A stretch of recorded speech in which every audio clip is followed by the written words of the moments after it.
It is Monday, May 9th in the NBA, and I'm back with my two best picks of the day. Yo, what's going on, everyone? This is Austin from Calling Our Shot. We have a special guest today. It is not the Broom, but it is Captain Hook, as we had James Harden and Joel Embiid finish on the right side of the hook for us yesterday with under 9.5 assists and over 10.5 rebounds. I know the lines changed as the day went on. Hopefully, you guys were able to lock them in at those early lines. Now, DeAndre, he let us down, but that's his middle name. Now, we did bring out the Brooms in the MLB for the third straight day. We were on a 7-0 run in the MLB. Definitely go check out those videos. They're posted before this one. We've been killing it over there. So go check out those. If you are new to the Calling Our Shot channel, definitely go down below and do me a favor.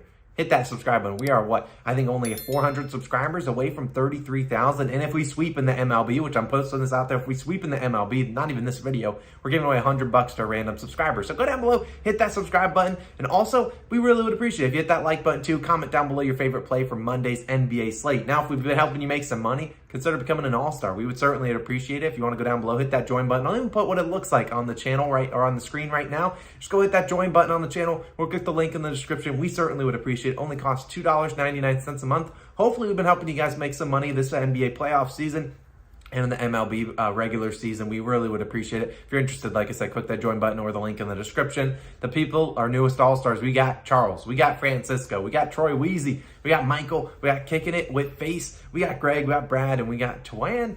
Hopefully I pronounced that right. I really appreciate you guys all for becoming All-Stars. Thank you guys all so much. We really appreciate it. Like I said, you get the plays early too. So these plays, like they're going to change. We saw the Embiid and Harden lines change yesterday. So it's important to become an all-star. Also, it's important to use our PrizePicks link. They're one of the partners for the Calling Our Shot channel. If you sign up using code COS or the link in the description, you get a 100% deposit match up to $100. You basically get a free $100 to throw onto some crazy parlays. We really would appreciate if you use those links. Another way to support the Calling Our Shot channel. And I'm going to be tweeting out a PrizePicks parlay a little bit later on today on our Twitter at Calling Our Shot. Make sure you're following us there. And just a reminder, make sure you use the code COS for that deposit match. We really would appreciate it. Now let's get into today's slate of games. We're going to start with the first game. We got Bucks versus Celtics. Going Jaylen Brown, under 25.5 points, minus 120 on DraftKings. Yes, this is playable at 24.5. I think this line will come pretty close. Like I say, lines are sharp in the NBA playoffs. So getting the line at 25.5, much more advantageous than 24.5, but I don't think it matters with Jaylen Brown. Now, yes, also, Jaylen Brown, over in both the last two games. He had 27 and 30 points. Now, last game he had 27, and he was just over based on one basket. But look, in my opinion, when watching these NBA playoffs and having done these player props for the past couple of years, very hard to hit a point over this high 3 straight games in the playoff. Doesn't happen all too often unless you're names like Luka Doncic, who just crushes his lines almost every night, although he's gone under the last 2 games, I think. But look, Sharper Books got this under at minus 170. So we're getting a plus EV bet here at 25.5 points. Like I said, don't mind it at 24.5. Now, Jason Tatum, where are you at, man? Because last game, I don't know where you were. You were 10 points, and you had scored the first basket of the game. So he managed to score 8 points after the 11-minute mark. So not sure what he managed to do last game. I bet you he steps up today. Now, prior to the last 2 games, Brown was under the first 5 games of the playoffs. Obviously, the first 4 against the Brooklyn Nets when they swept them, and then the game 1 of this series when I think he had 12 or 13 points, very low point total. Now, during the regular season against the Bucks, Brown under in all 3 matchups with 22, 25, and 19 points. Now, we look at also Tatum. Obviously, Brown did play in some games without Tatum when he absolutely went off. Honestly, Brown was going crazy. Yeah, he played 68 games with Tatum this year, only averaged 23 points per game. Over his last, tongue-tied, Brown was under 25.5 points in 14 of his last 25 games with Tatum active. And here are some of the teams that he went over against. The Wizards, the Pacers, the Timberwolves, the Kings, the Pistons. Just named a couple teams that don't play any defense. So that's not the Bucks today. We had a low over-under again. I didn't really check it, but I imagine it's in the low 210s, low 215, somewhere around there. Now we look at it. I believe Tatum has to bounce back today. He only scored 10 points in game 3. He ain't doing that again. He'll score more points today. And so I think I have Brown projected closer in the low 20s, maybe like a 20 to 22 points tonight.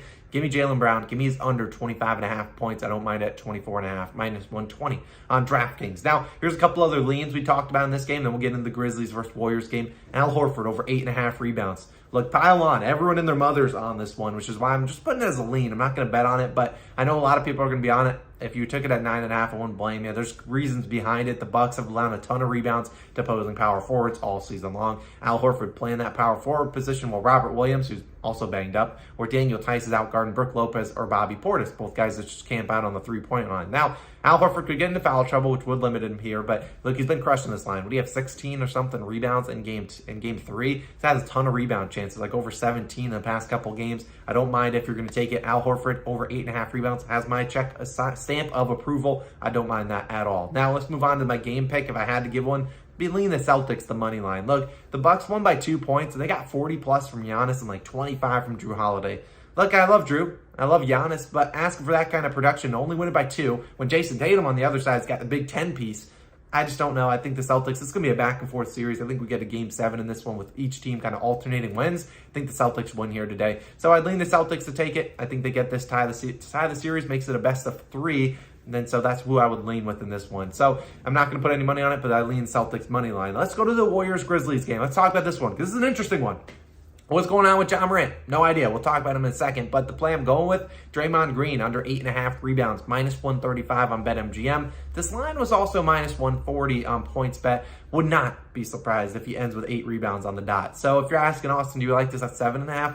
Probably play it at a half-unit play. But there are a couple books out there that still have it at 8.5, so I would take advantage of those if you have them. If you don't have those, BetMGM or PointsBet, use the link in the description, dimers.com/COS, and you can sign up for them. Now, look, in this series, Draymond, 5, 10, and 4 rebounds. So under in 2 of the 3 games, obviously hitting the 10 in game 2. Now, he's averaged 13 rebound chances. So that's not rebounds per game, obviously, but 13 rebound chances. So we'd have to convert 9 of them in order to hit that over.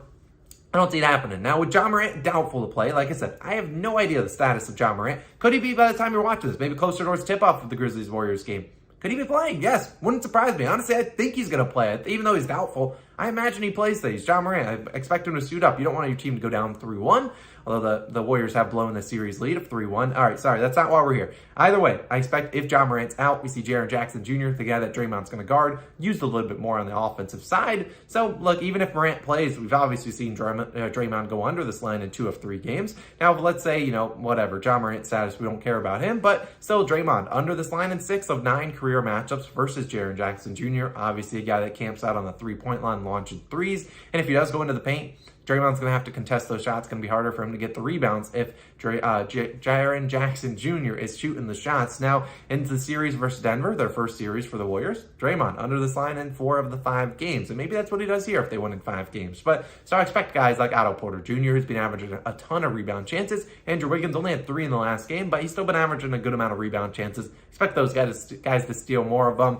And look, Draymond, I mean, he's averaged 11.8 rebound chances per game in the playoffs this year, and he's only averaging 5.8 rebounds per game. Like, foul trouble, always a concern for Draymond, especially if Jaren Jackson Jr. is trying to get in there. Obviously, Jaren Jackson Jr., much taller than Draymond Green. What is Jaren, like 6'11", 6'10"? So, Draymond, great defender, but foul trouble, always a problem. Also, he could get ejected. Always a recipe for success against Draymond's under. So, I like the under here. Under in 8.5 rebounds, minus 135 on BetMGM. A little bit juiced, but don't mind it here. If you got it at 7.5, a little bit sketchy. Could end with 8, as he has ended with 8 in 2 of those 9 matchups against Jaren Jackson Jr., but I do think he gets it done. We're taking Draymond Green under 8.5 rebounds. Go out there, start hacking some people. Let's talk about a couple leans, though. Speaking of Jaren Jackson Jr., I lean his under in PRAs. Don't have a line for him because Ja Morant's out, but regardless of if he's playing or not, I don't think it makes a big difference. Honestly, I think it would be better sign if Ja Morant doesn't play, because then people be like, I'll take Jaren Jackson Jr.'s over. He's going to shoot more. Yeah, just because you shoot more doesn't mean you're going to make more shots. So I lean it's under in PRAs. Obviously, had a great game 1. Hasn't been great since then. Hasn't been great without Ja Morant. I think we see guys like Desmond Bane, Dylan Brooks, who's probably going to get tackled off of the first tip-off. So we'll see about that. I like Jaren Jackson Jr.'s under in PRAs. Don't have a line for it. So do whatever you want with it. Stephen Curry, like his under 27.5 points, minus 118 on FanDuel. This is one I like if Ja Morant doesn't play. And like Ja Morant, I love him, but arguably this Grizzlies team was better this season without him. Now that's obviously, you put that in quotations. Hypothetically, they were better with him. I mean, statistically speaking, they were better with him record-wise, but still, Ja Morant, he's their best player, obviously. So I like Stephen Curry's under 27.5 points if Ja Morant's out. It's just a lean. Steph has been, up and down in the playoffs this season. He did have, 30 points in the last game. Dylan Brooks is back, and while Dylan Brooks is kind of annoying on defense, hasn't really stopped Stephen Curry in the past. But so there's so many guys with Klay Thompson, Jordan Poole, Andrew Wiggins, all these guys kind of shooting shots. kind of hard for Steph to get those 28 points that he needs at this over. Lena's under. I think he ends with 22 points. That's my prediction for Steph Curry. It's going to be odds boosted like crazy, by the way. So that's just my insider info. I have no info, but that's just my prediction. And then I look at the Grizzlies, plus 6.5 in the first half. Now, don't mind their spread for the full game. And why is that? Why are you betting Grizzlies plus 6.5? Well, look, if Ja Morant's out there, if Ja Morant's not in there, we know all the squares. All the squares are going to come out and say, nope, I'm betting the Warriors. And look, it's not that easy in the NBA playoffs. We've seen the Grizzlies play pretty well in the first half, then they implode in the second half. We know the Warriors, third quarter team. That's when they kind of that's where they make all their money. And look, I think the Grizzlies might keep this one close in the first half. Maybe they lose it in the second half. So I like the plus 6.5 first half. If you're going to bet a Grizzlies spread, I don't really want to touch the full game spread because who knows if Ja Morant's out or in. I don't really want to make a play on that because I don't know what's going on. So this line could change a lot. You could get a much more advantageous line if Ja Morant is officially ruled out or if he's in. I have no idea what's going on. So our only official play for that one, Draymond Green under 8.5 rebounds. Maybe we'll have a same game parlay tomorrow. And then my other play, we're taking Jaylen Brown under 25.5 points. A lot of unders. That's NBA playoffs. You just take unders. You don't want to take a lot of overs. Hard to hit those unless you're Dorian Finney-Smith with 8 3-pointers yesterday. Shout out to him. A reminder about PrizePicks. Use that link. We'll have a PrizePicks parlay posted a little bit later on our Twitter. Make sure you're following us at Calling Our Shot. Make sure you're following us on TikTok. Make sure you're following us on Instagram, Facebook, you name it, all at Calling Our Shot. All the links down below in the description. Thank you guys as always. And reminder, we cash out. We go 3-0 in the MLB. Giving $100 to a random subscriber. Go do it. Hit that subscribe button. Let's get after it today. I'll see you guys in the next one. Peace.